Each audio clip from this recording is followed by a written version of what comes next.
All right, Chelsea fans, we are back for another edition of the London Blue podcast live after Chelsea just demolished, battered, destroyed, humiliated, pantsed West Ham in front of all of their fans at the London Stadium with a 3-0 victory, the type of result that we want to break down. Everything from Nico Jackson having a thrilling performance, just in case you're wondering, Tim Howard, an opportunity to talk about Moises Caicedo absolutely having a masterclass of a performance, and then really an opportunity to talk about just in general great performances all around from this Chelsea team. And we've got a 4-box on this live. We've got Nick, we've got Ollie, and we've got Sam to get this one going. But Nick, the mustache stays for another week. That's what people were really concerned about. Would the mustache be here for one more week? Chelsea win 3-0. Happy about the mustache? Happy about the win?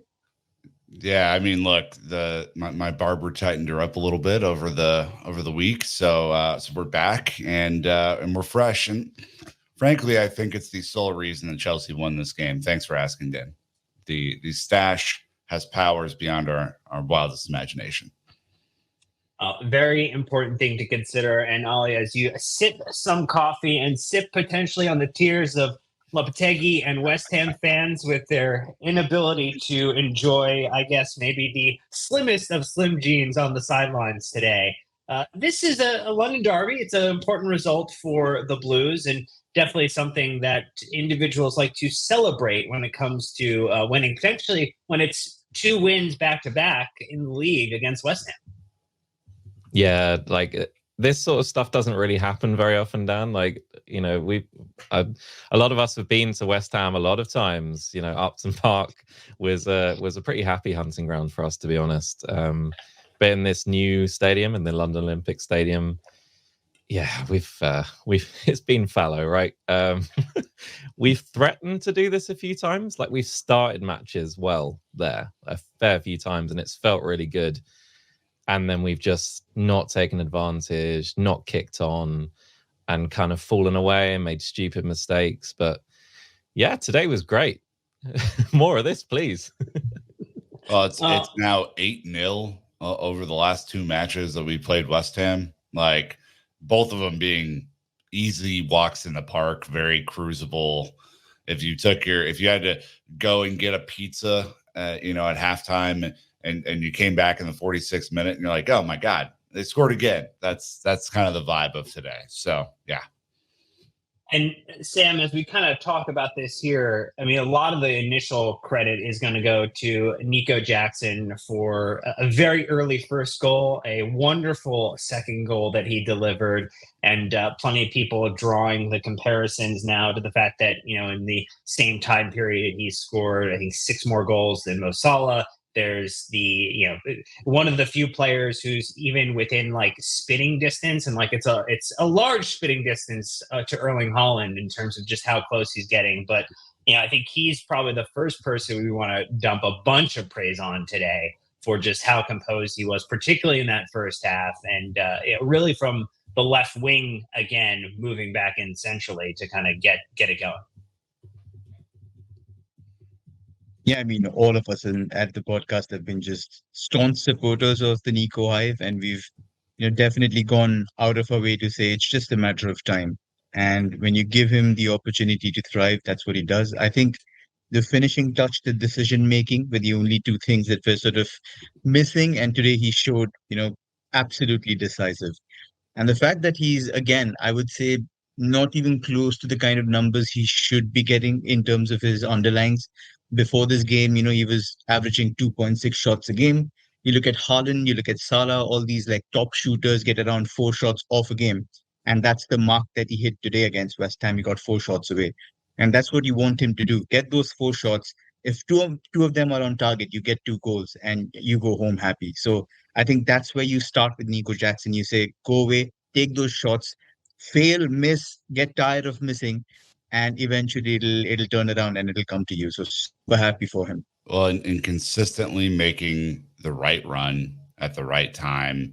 Chelsea did an incredible job in the first half of suckering West Ham into this West Ham doesn't press anyway, but they tried to press Chelsea into mistakes. That didn't work. And then once we were able to string a few together, he would go on that brilliant run down the left-hand channel. And the first goal, Ollie, let's just talk about the first goal. It's just heads up football. It's just understanding that play has restarted and I can now go. And Nico showed a burst of pace there that I don't think West Ham had really accounted for. And he kind of just left him in the dust. It was over. Yeah, I mean, Edson Alvarez certainly hadn't accounted for it, Nick. I mean, this guy, when Nico was up to full speed, he kind of looked at him and went, "Oh, we're doing this, right? Okay, yeah, I'm not going to get there, guys." I mean, this was the kind of central issue with Lopetegui's first half, right? Is we had Edson Alvarez dropping back to centre back, and I don't know, like. If you put that guy up against any of our front line, it's kind of a mismatch, right? Noni is a fast guy. Nico is like deceptively quick, arguably our fastest player. Cole can get going. Jadon has a quick like 10, 20 yards, right? I mean, it was a complete, you can hear the West Ham fans, like even on the TV, just being like, oh my God, here we go again, right? And in the stadium, you're seeing the wide angle lens, right? And as soon as it comes over to Jadon, you're like, just hit it behind, right? It's so wide open. And then for Areola to just take approximately half a century to get down into position, and Nico seeing that and going, right, I'll just put it right where you can't get this ball. And yeah, it's just a delicious goal, really. Like, we've been saying over and over again with Nico, you just want him to show confidence in front of goal, confidence and consistency. And these two finishes today are a player with extreme confidence, really. Like, we'll get to the celebration, which was just chef's kiss, whatever Tim Howard thought it was. I mean, it is. Here's the real question. What could it have been other than the Thriller dance? What are you trying to potentially draw the line to? It's legitimately one of the most famous dances ever created. I don't, and this is coming from a person who lacks any skilled dancing whatsoever. I couldn't even replicate the dance, but I know what the hell it is. It's clear. It's unbelievable. Tim Howard getting to get drafted to Dancing with the Stars next season. I don't know if that show's still going on, but a good opportunity for him to get some education. Look, we always love our 3-word match reviews to set a bit of the stage. I know we kind of couldn't hold ourselves back from talking about Nico Jackson. There were a couple in the chat here again on YouTube Live, Striker Rico with the stash stays. So that was a nice one. Plus, GMT +8 also stash stays on. It's Stephanie with Build That Confidence. Dealing with the Nico Jackson thriller. So, Nick, do you have a 3-word match review to encapsulate your thoughts on this match? I mean, I have a 4-word match review, which is walk in the park, which it was, but it was Chelsea cruise control. I mean, it was such a it was a physical game, but it wasn't competitive. Like, it was just, we kind of showed up, scored some goals, walked through the rest of the game, started really enjoying ourselves at the end and making far too many passes in the box and just kind of, kicking around a little bit. It was cruise control, Ollie. And I really, there have been plenty of times where we have not done enough to go on cruise control at the end of a game. It felt very nice to watch the second half, really, and just not worry that anything bad was going to happen. Yeah, I mean, there was a moment right there at the end when our 2 holding midfielders were in their 6-yard box. So that's the kind of level of dominance we were exerting right there. I went for clean sheets ironed because I thought, those that crispy linen right there, Nick. I thought you'd appreciate that. Fresh press. Yeah, just steam clean, I thought our backline was incredible today as well, and we'll get on to it. But like that centre back kind of 2 and the triangle with Moy in front of them, just like I know West Ham didn't offer that much going forward, but it is by far their best aspect as a team. They are so top heavy, it's unbelievable. and Moy just snuffed out everything. Levi and Tosin were so calm, passing out from the back. And, you know, the boy Sanchez in goal was like okay today. He was absolutely fine. Made some big catches, big claims, some good punches, even passing out the back. Like a couple of long switches to Neto, to Madueke. Nice, good to see. More of that, please. Dearest Sam, do you have a 3-word match review? I do, and I did take sort of like an over-the-top view on this, but I went with no banana peels, and that's because like this is probably the third, bogey fixture we've had. Like Ollie said, it's been a bad trip for us over the years. Going there and trying to get a result. Last season also wasn't pretty. It was Caicedo's debut, if you remember, had a horrific couple of minutes before we sort of gave away the third goal and lost 3-1. But that's Wolves away, that's Bournemouth away, and that's West Ham away. And we've come with like 3 wins out of those fixtures. So I'm quite happy with that. You need to turn those, historical bogey fixtures around, and this is how you do it and build towards a better point study. So quite happy with that one. Yeah, I mean, let's talk about that, Ollie, because, start of the season, you don't really know kind of what this team is going to be until they play a few matches, right? I mean, we did all the preseason prognostication possible, and until you actually see them on the field, you actually see them progress. You don't really know who they're going to be. It's almost felt to me like we have been more comfortable on the road. We've looked better on the road. Like, I don't know if it's pressure or if it's simply just the team likes a little bit of shithouse and they want to go and shut, the opposition up. Like, I don't know what it is, but it's felt very, very comfortable on the road, minus the weird Servette result. Yeah, definitely. I think maybe it is to do with like a young team having like a lot of expectations put on them at home, and that kind of massive expectations of a home crowd maybe being a bit different to the away crowd when you can play, the evil villain, which I think a lot of our players love to do, even down to like Cucurella, right? Like flying in on Kudus at the end there, just with that kind of free hit, having been very kind of efficient and well drilled up to that point.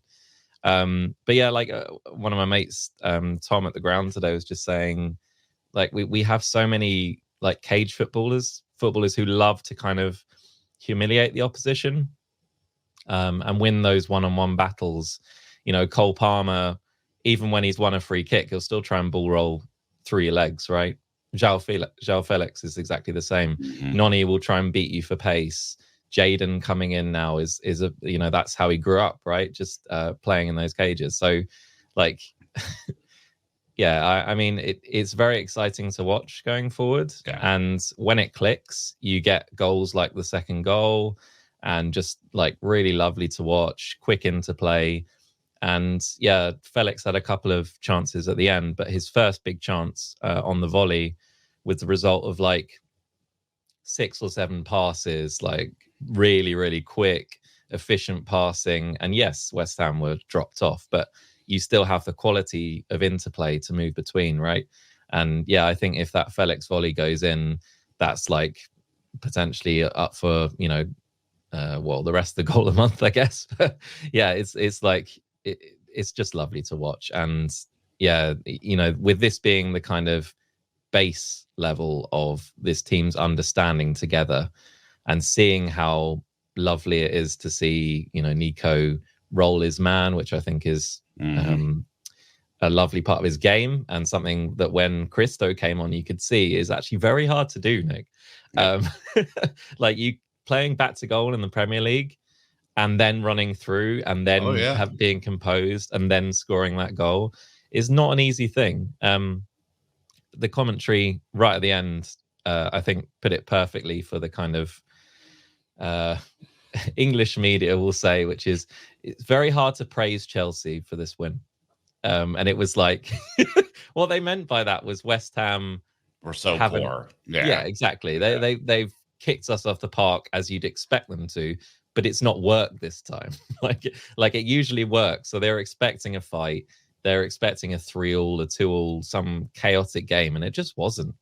And I think, it's the type of result at West Ham that Arsenal get every year. They just turn up, West Ham roll over, and they win. So maybe because it was an early kickoff, West Ham hadn't woken up properly, didn't look at the fixture sheet. They thought it was Arsenal, not Chelsea or Spurs, and decided not to turn up. So thanks for that, Nick. Anyone else in the league wants to do that this year, we are more than happy to take any of those things on. Look, we're going to just roll through the lineup for posterity's sake here, because I think it's important that we do that. Big Bob in goal, Cucurella, Colwill, Tosin, and Wesley Fofana make up the back line to start. Moises Caicedo and Enzo Fernandez resume their role in midfield. Madueke, Palmer, Jadon Sancho with the start this week, and Nico Jackson, of course, with subs of Axel Disasi, Pedro Neto, Joao Felix, Christopher Nkunku, and Kieran Dewsbury-Hall making a late cameo. Jorgensen, Badiashile, Renato Vega, and Mikhailo Mudryk unused subs. And Dan, I'm looking at this, and SofaScore keeps updating the actual player scores here as we go. They now have Rob Sanchez as the highest rated player on an 8.9 today, with Nico Jackson on an 8.8, Moises Caicedo stunningly on only an 8.3, and the rest largely in the 7. So thoughts and feelings on that? Overrated Bob or underrated Nico and Moy? Like, I guess that's the way in the bounce. 2 matches on SofaScore back to back, with Sanchez being the quote unquote their player of the match. So, I mean, look, it is definitely more, we call him Robert. We give him the full name when he's in trouble, and we call him Bob when we're friends. And he's definitely more of a Bob over the last 2 matches than he has been in a significant period of time. And I mean, look, you're just hoping between both of our keepers that they are not costing us the game.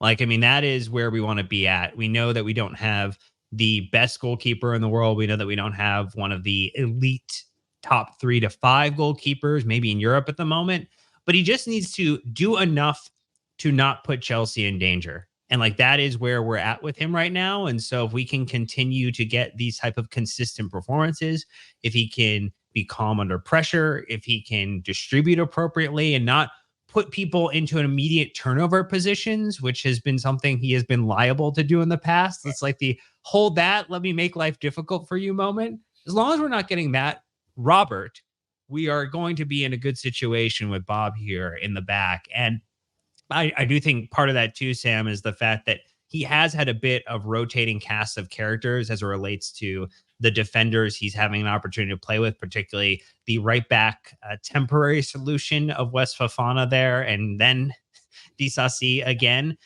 It does make life more difficult for any goalkeeper when there's a lot of changes to that back line. But, Sanchez, again, doing well on the day. And then, particularly when he has to deal with players who are maybe not the best replacement in their position when it comes to either a right back.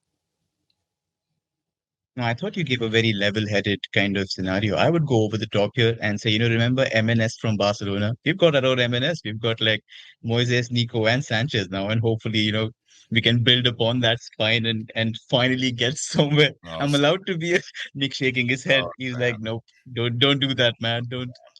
But yeah, I mean, again, goalkeepers, everything sort of comes down to confidence. Like Ollie and I speak about this so often. We've seen so many good keepers perform out of their skins in one team and then completely like forget their basics when they pop up in another. And when you look at the data with Sanchez, he's actually the top performing goalkeeper in terms of claiming crosses. So he's actually been, pushing off his line. He's doing his best to be proactive. And when we had Kepa, we missed that a lot. We wanted somebody to come and take authority of the box. So if you give him enough time, then hopefully you build his confidence to a level where he can perform and he can give you that level of assurance in the box. He can at least command that area well. So the rest will come with time. Whether his ball playing is good enough, that is all secondary. But if he can pull off, the saves that he's been pulling off in the last 1.5 games and basically prevent, I would say, at least like 0.75 to a goal a game, then 100% that makes a difference over the long term. So that's what you want from Bob Sanchez. obviously the entire debate around, Maresca's goalkeeper joining in as a second center back, that didn't happen too much today, except like when we were in cruise control. But yeah, just be a good goalkeeper. The rest will take care of itself, is my assessment. Well, it's definitely nice when you don't have to worry about your goalkeeper getting pressured or peppered too much. And, it is nice to have someone who's not being susceptible to the random long shot goal that just pops in every couple of matches.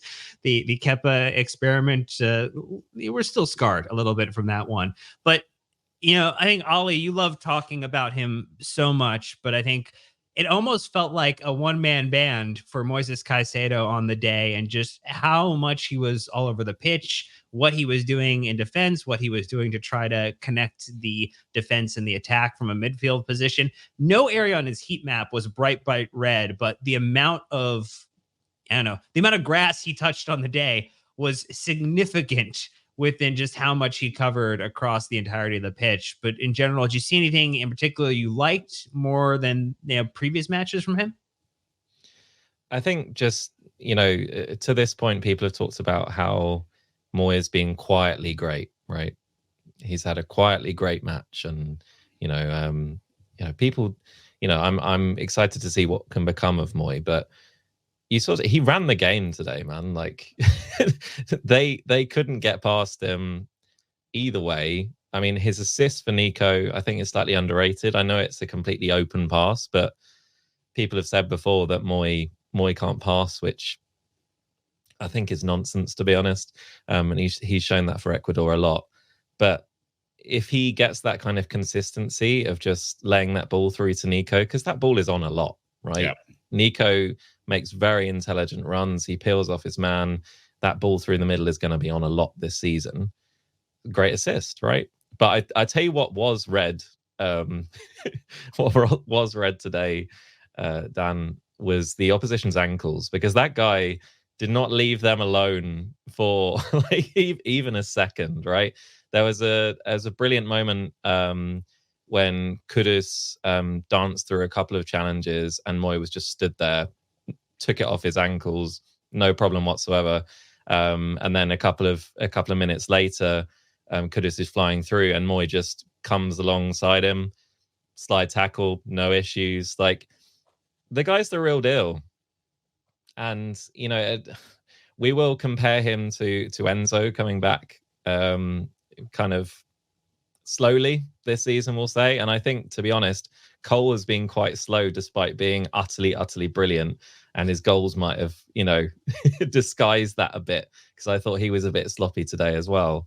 But then he scores that wonderful goal off Nico. So, yeah, I think Moy just held together that midfield so perfectly. I don't think he missed a single challenge today. I think the one foul that was called on him was ludicrous. It was a perfectly good challenge. Like, he was perfect today. And yes, West Ham didn't press as much, but he's like the prevention, right? Well, yes. I'm looking at him right now. It's like, can we get him? I think SofaScore has Enzo at a 6.4 next to him, and Enzo was kind of all over the place today. I wasn't positionally; it was kind of an odd setup, and I wasn't sure kind of where he was meant to be. Sometimes went on the long pressing run, sometimes was back. With Cucurella at left back, you're just like, okay. But if you can get him consistent help, I mean, we saw last season what Moises Caicedo is capable of doing. Dan, like this guy is the real deal. Like, I think he's one guy playing two roles, and unfortunately, N'Golo Kante is the only person I've ever seen really do that in any sort of consistent way. So, I think if you're able to get him a 7 out of 10 performance next to him, then I think the conversation shifts, because he's just a guy. A more elite team would punish you if it was a Moises Caicedo and someone dropping a 6-ish performance next to him. But that was not the type of team West Ham are or currently are in their transformation period at the moment. When you look at his overall stats, 10 out of 13 ground duels won, 3 out of 3 aerial duels won. He had 2 clearances, 2 block shots, 1 interception, 8 total tackles. And as Ollie highlighted, only 1 foul on the day. I think when you look at the partnership and maybe some of this question around a slow start to the season. What are you seeing in particular, Sam, as it relates to Enzo, the player, not the manager, and how he's getting on and maybe struggling to imprint his, sometimes more elevated performances, that we have not seen maybe over a consistent run of games, maybe even since he joined Chelsea? Let me be clear. He was better than Vega was last week, but not by a ton. It was I don't think that's a good measuring stick. That's not really the way you want to kind of think about that. Yeah, I think Vegas was sort of like, won't you hold my hand, and sort of like just happy to be around Caicedo the entire game. But poor guy, I felt for him. He just felt like I don't want to be stranded anywhere by myself. And the moment he had those first three mistakes in, I think, the first 15 minutes, you could tell the pressure was on. So, but again, with Enzo, I think there are a lot of different factors. Again, underwhelming today, to be very, very brutally honest.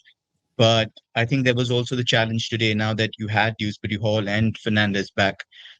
How are you going to support Sancho? And the first thing that we saw was Cucurella going into midfield next to Caicedo, and Enzo sort of having to go into that number 10-8 role again, trying to create some kind of space for Sancho to receive and find passes.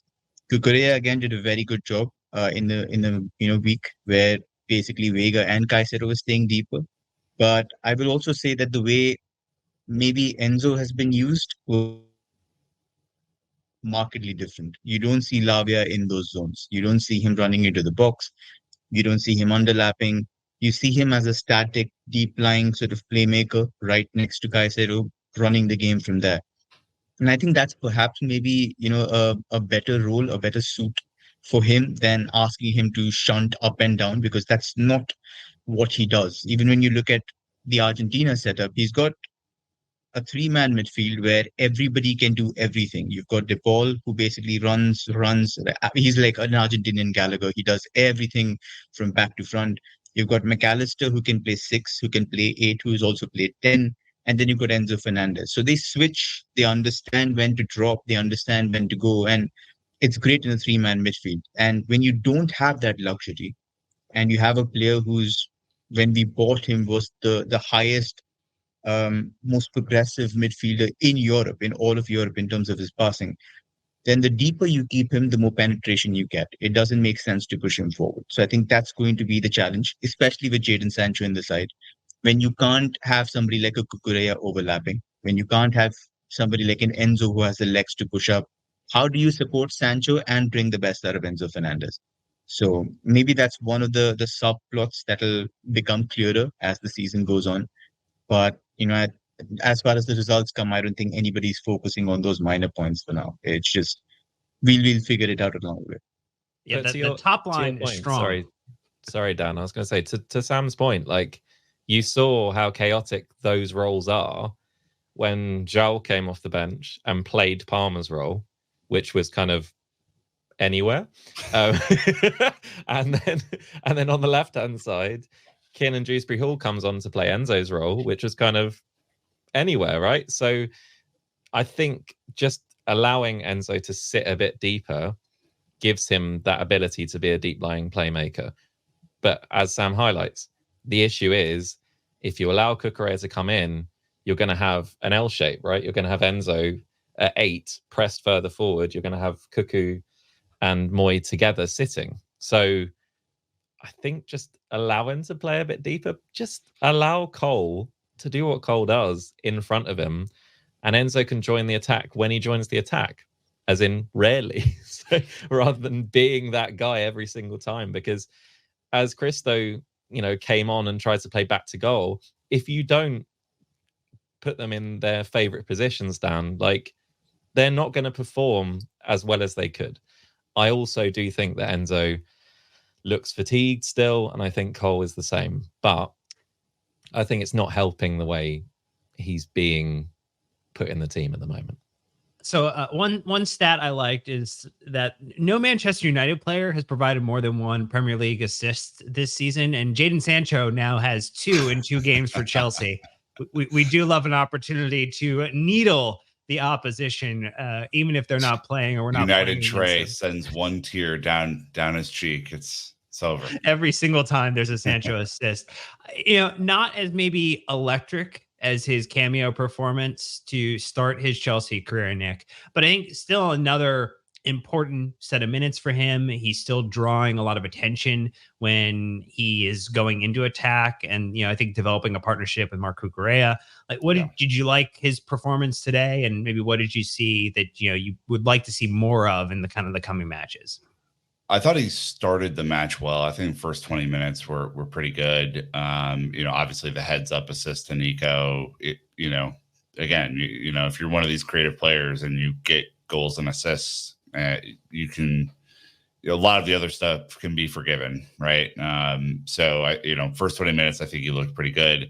What I didn't love about the performance today is once we were up 2-0 and kind of very comfortably cruising, we started like playing out of the back and just kind of like playing with our food a little bit. And I hate that as a tactical setup. And I think Jadon struggled to keep the ball in some of those moments, and that led to more turnovers and West Ham having, more chances to attack the box. So I want to see him clean up some of that stuff and like understand when it's okay to play the long ball to get out of trouble. Because I think, as Ollie already pointed out, like he does love some tricks and some flips and all that sort of stuff. And while I also love watching that, I also, I'm very pragmatic when you're getting pressed and you don't want to concede a stupid goal, which we have seen plenty of times over the last couple of years. So I want to see him, kind of be a little bit more aware of those situations. But look, 2 assists and 101 minutes of football, sign me up. Like we can do a hell of a lot worse than that.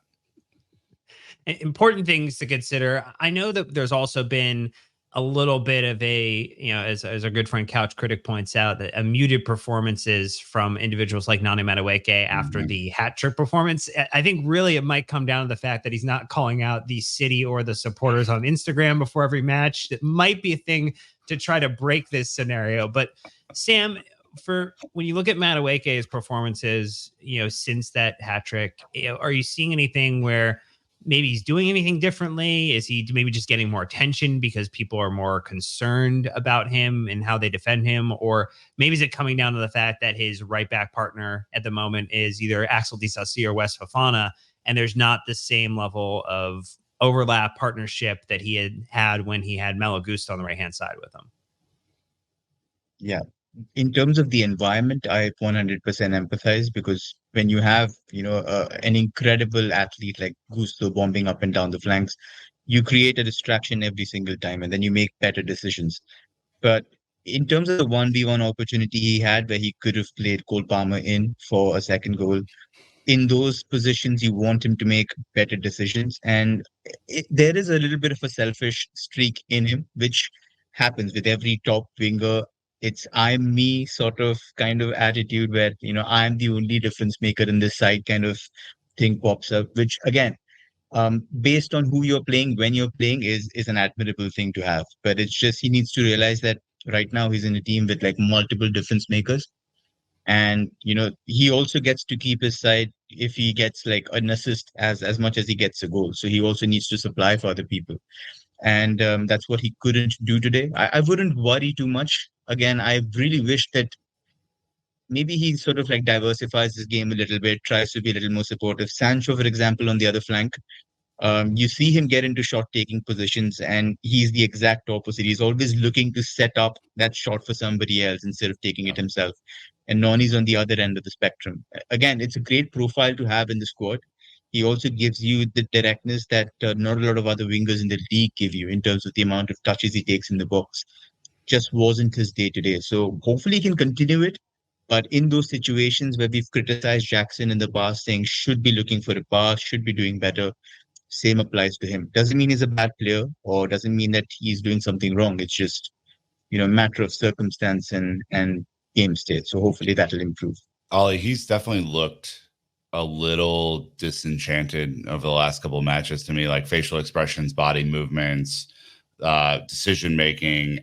I think part of it has to be like the play of the right back, and not having the same, patterns that maybe he was getting used to with Malo Gusto. But it looked, him and Cole on that right side today looked a little perturbed at times. And I think there has to be this mentality with whoever the rotating four are, right? The attackers who come in to play those roles, that like one day it's going to be Nico Jackson's day. One day it's going to be your day, and like we as a team should try and find the weakness in the defense and not force whoever we think is going to be the guy that day. You know what I'm saying?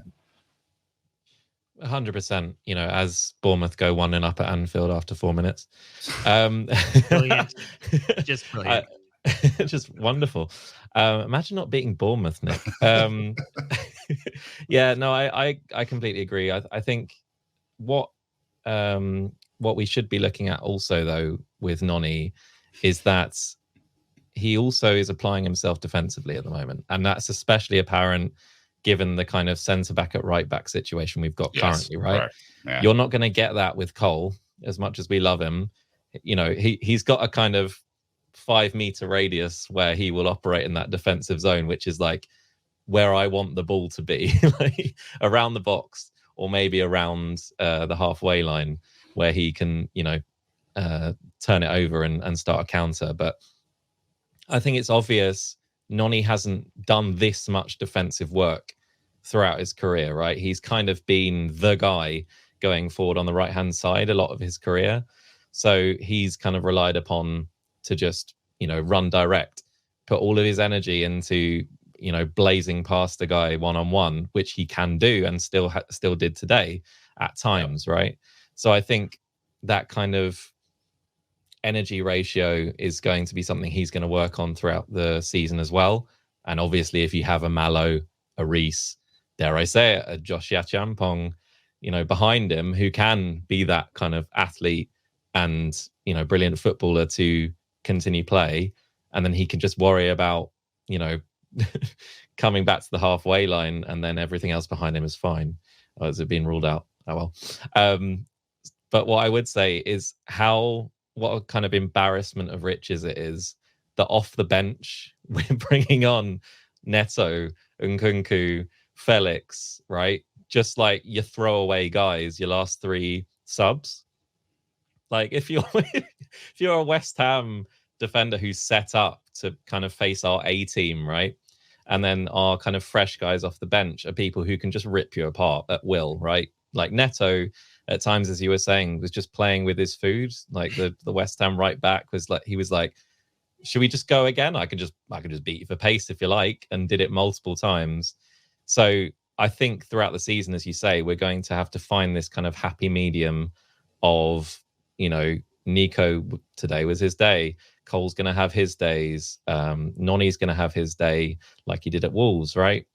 And just making sure that when they get into that final third, yes, at 3-0, maybe it's more likely you're going to go for goal, but just make the right decisions, because we win together, we lose together, right?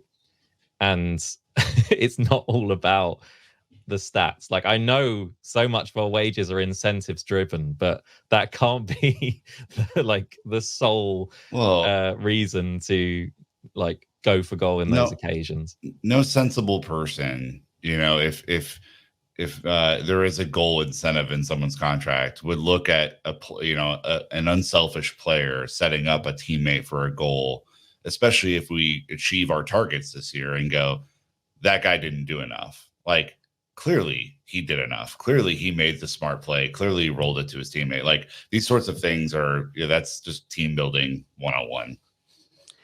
Most likely there's a incentive structure that is higher for the team performance than an individual performance. And so, you do see some of that, particularly like in the NFL contracts, where there are a lot of individual based incentives. And hopefully, at least in the contracts that maybe Badad and Todd were talking about in person, photographed together at the game, potentially a truce in the making at this moment. Who knows? But they had a chance to enjoy a Chelsea win together. They just had to go away to do it. 2 away back-to-back clean sheets too in the Premier League, which is just absolutely unheard of for this Chelsea team.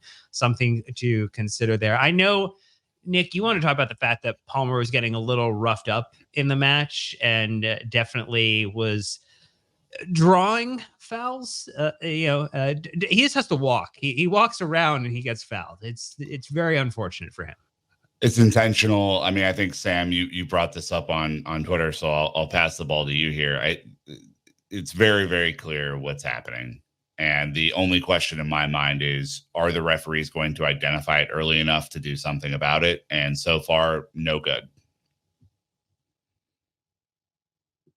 Wait, this is the Fofana incident, right?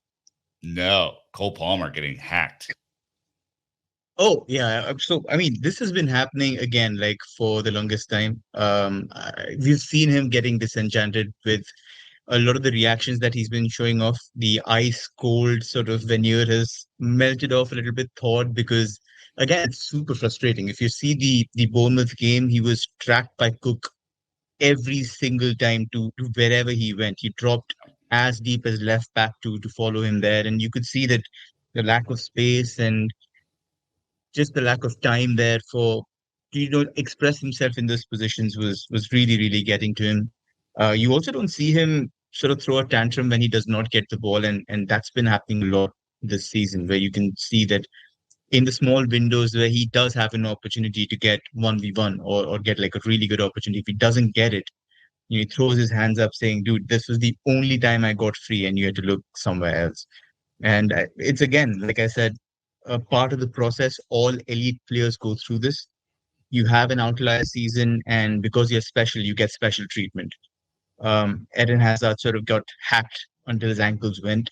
Bukayo Saka, for example, went from child prodigy to getting tackled, fouled, which is why I think he limps every single time he goes down now. He's like, please just stop, have some sympathy. And we need to protect Palmer from those situations as well, because it does take a heavy toll long term. So hopefully we'll be able to keep him fit and healthy. But again, I think this is a big opportunity for Palmer. The moment you are able to be in a position where the opposition is singling you out, and throwing 2 people, 3 people on you, spaces open up elsewhere. And he only has to look at the left-hand side to see what Jadon Sancho does. He's so good at pulling 3 people in, and he'll just open the space to somebody else, and he excels at it. So this is Palmer's moment to turn that pressure and manipulate it and make something good out of it. That's going to be the big challenge for him. And hopefully, quality shines irrespective. So hopefully this is a season too. One trend that I have seen, Dan, and I think it's just, the last 3 or 4 matches, it feels this way because Palmer's been dropping deeper to receive the ball and he's back to goal and he's just getting cleaned out from behind. And like that has been the consistent trend that is worrying because, I mean, those are difficult challenges to take. You don't see them coming. You don't know, at what part of your leg you're going to get whacked on, all these sorts of things. And like, I do want to see him try and protect himself a little bit better than he is. He's obviously incredibly skillful, obviously bets on himself to beat anyone one-on-one, thinks that he has everything in his bag to do so. But he's not accounting for the fact that they're just going to kick the shit out of him until, he stops doing that. And so if the referee's not going to protect him, he's going to have to be smarter with the way that he receives and dishes out the ball there.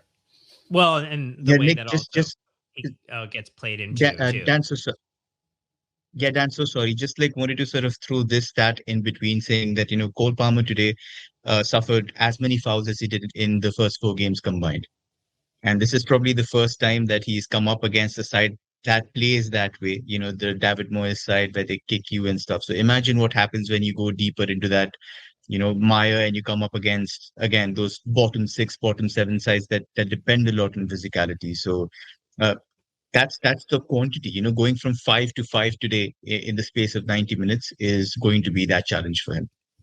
And I think it shows a good and a positive for Maresca in that moment too, recognizing that, hey, Cole is, not maybe like 100% where he was at the end of last season. He's gotten fouled 5 times. He's getting knocked around, and like, let's make him one of the first players we yank off the pitch here, because like we need to protect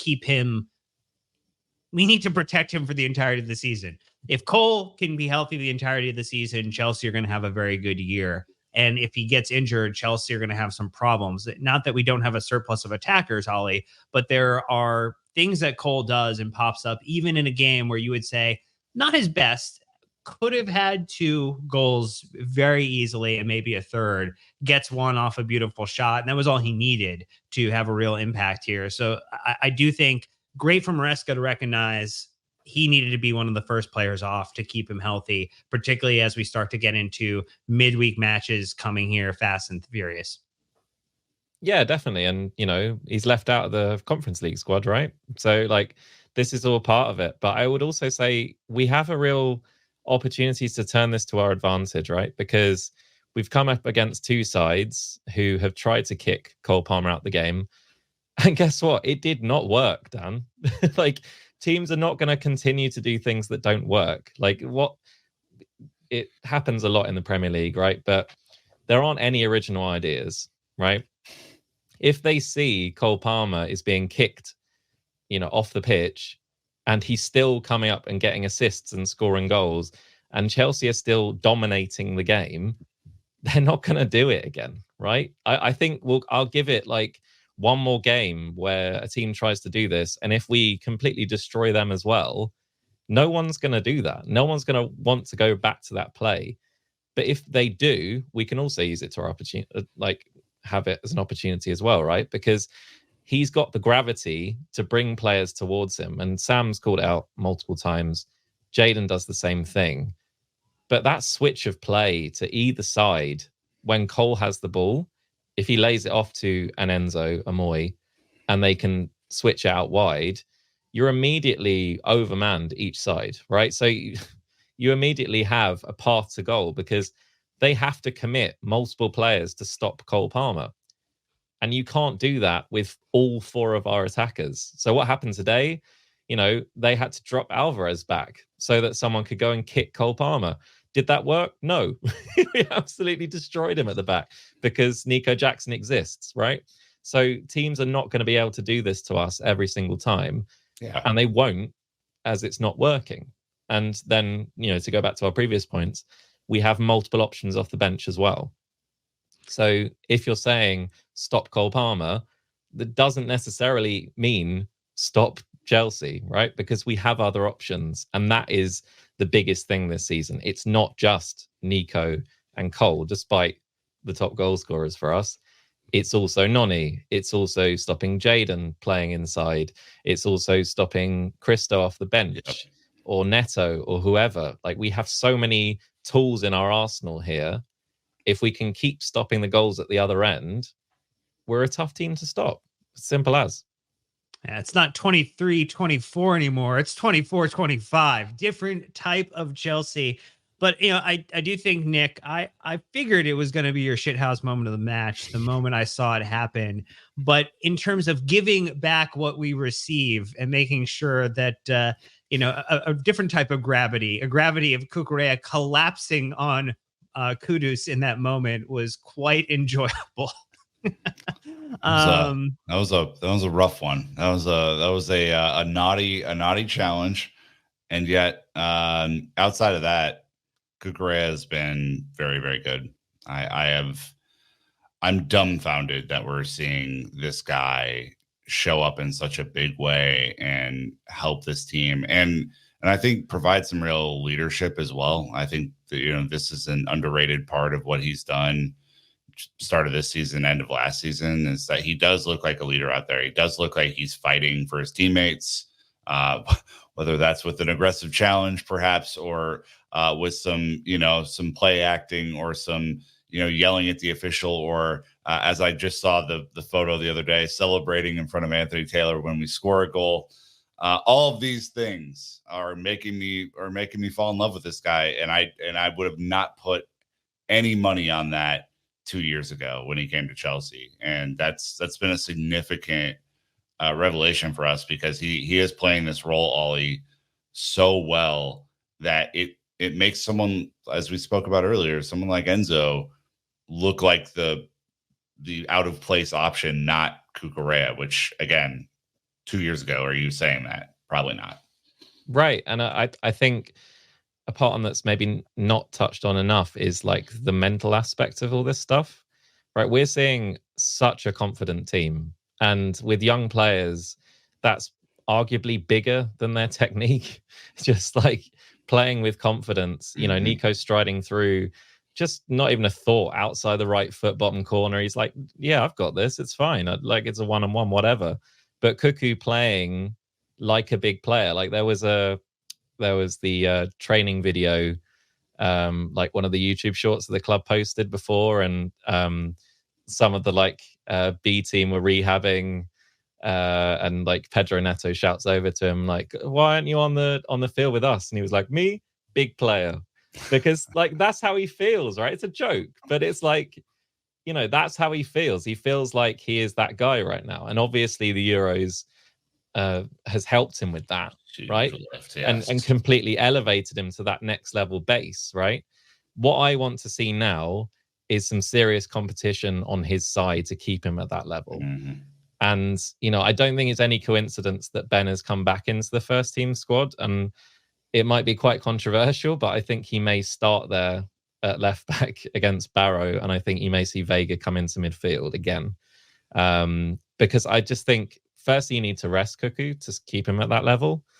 But also, you just want that competition. Because, as we said with Noni, you don't get it done on the day, you come off. You know, the same with Cole Palmer, the same with Enzo, whatever. Like, if you want to be a top team, competition is everything. Performing at that top level. Like, we were talking during the game, Nick, right, about, you know, the centre-backs and how Tosin has come in, and we haven't really talked about him at all, but he was a colossus, right? Awesome. Didn't lose a header. Yep. Passing out the back was great. That kind of organising, that calmness alongside Levi, both of them just operated so well. And you think, right, okay, so Wes and Levi is probably our first choice, right? But we didn't see any drop-off in level with Tosin. So is he making a claim to be that starting right centre-back now, right? And these are great problems to have. Imagine having good footballers playing confidently and winning games, Nick. This is unheard of. What's going on? Too much. We have to slow it down, Ollie. It's not possible, right? Or is it? Who knows? Well, I think maybe to kind of cover on that center back piece there, Sam, is just the fact that, you know, the Cucurella is also benefiting from Levi Colwell continuing to stack strong performance on strong performance, getting better and better in his role in terms of reading the game, in terms of how he's breaking up passes. You know, a lot of Cucurella's ability to advance and not have to basically turn his defense mode off and keep his attack mode on is Levi Colwell continuing to improve his game. Have you seen anything, or are you liking anything about how he's performing this season so far? And then maybe what was your read on Tosin's performance too?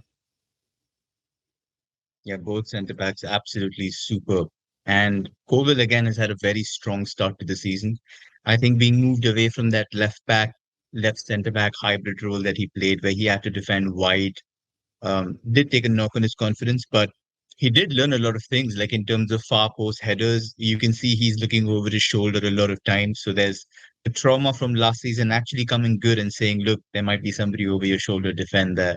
And he's again been just a better centre back. And we all knew that he was going to be, you know, this excellent centre back. But the fact that we've sandpapered his edges and made him even better is excellent for us long term. Tosin again came up in like a halftime, and he absolutely was great for, in that game, and he's continued that again today, and exceptional. I think Colossus is the perfect word in terms of just cleaning up, and especially against a side like West Ham, which rely a lot on those deliveries into the box and want to unsettle you with that aerial bombardment. He's the perfect, monster there in terms of trying to keep it clean. So really, really liked it. The only thing I'd like to sort of say about Cucurella is like his discipline. He's already got 3 yellows now in 5 games.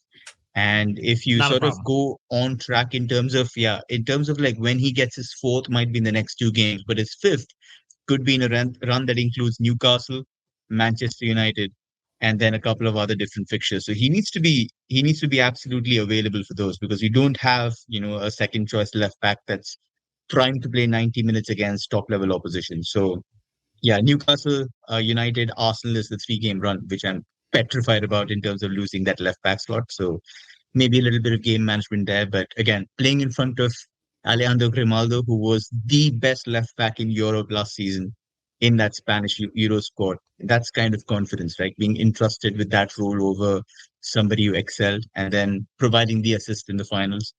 Like that takes your confidence to a whole new stratosphere, and that's what we're seeing from him. So leadership, like Ollie said, also good. Taking accountability, knowing that you're going to be one of the top dogs, not just in terms of like how long he's been here now, one of the longest serving players, ironically, and but also one of the oldest. So he has to take that Yeah. mantle upon him Old and make man. sure that the other guys know his court status there. So He's ancient. really good to see.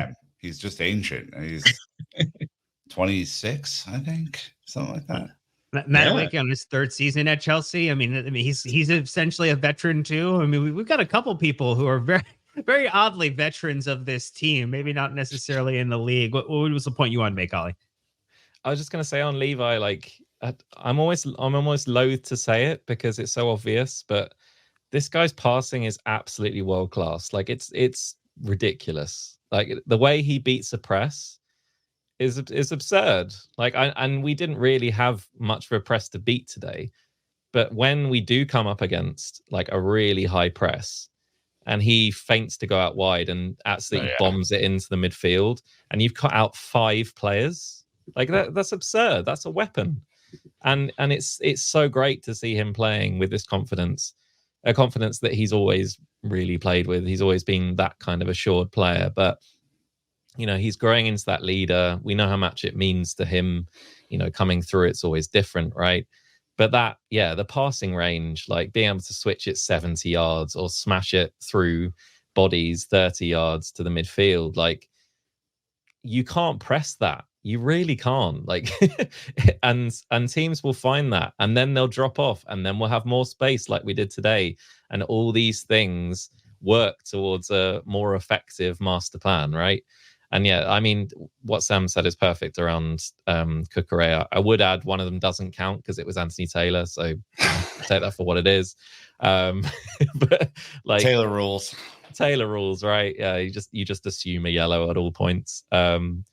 But I think that comes back to the competition side of things with Ben, right? I think just being able to cycle in Cuckoo and cycle him out, for the bigger games or for, some of the cup games, like making sure that level doesn't drop, but just making sure the competition is there, because I think that's the next step for things.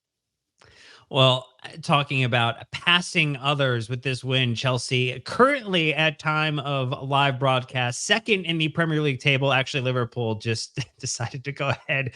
And so they are technically second. We are third on 10 points, a +6 goal difference at the moment, just ahead of Arsenal, who have a big match this weekend with Man City. So there may or may not be points that they pick up there. A pretty great start actually to this season outside of the Crystal Palace result. Now Chelsea getting the business done against West Ham. We have another match coming up very, very shortly, though. League Cup against Barrow. There's going to be a lot of opportunity for players to get minutes here, to get fitness, hopefully, and it should, fingers crossed, be an easy result for Chelsea before they take on Brighton as the next match in the Premier League. But thanks for joining us for this live stream. We're going to wrap it and call it now. But until next time, Chelsea fans, you know what to do. Keep the blue flag flying high.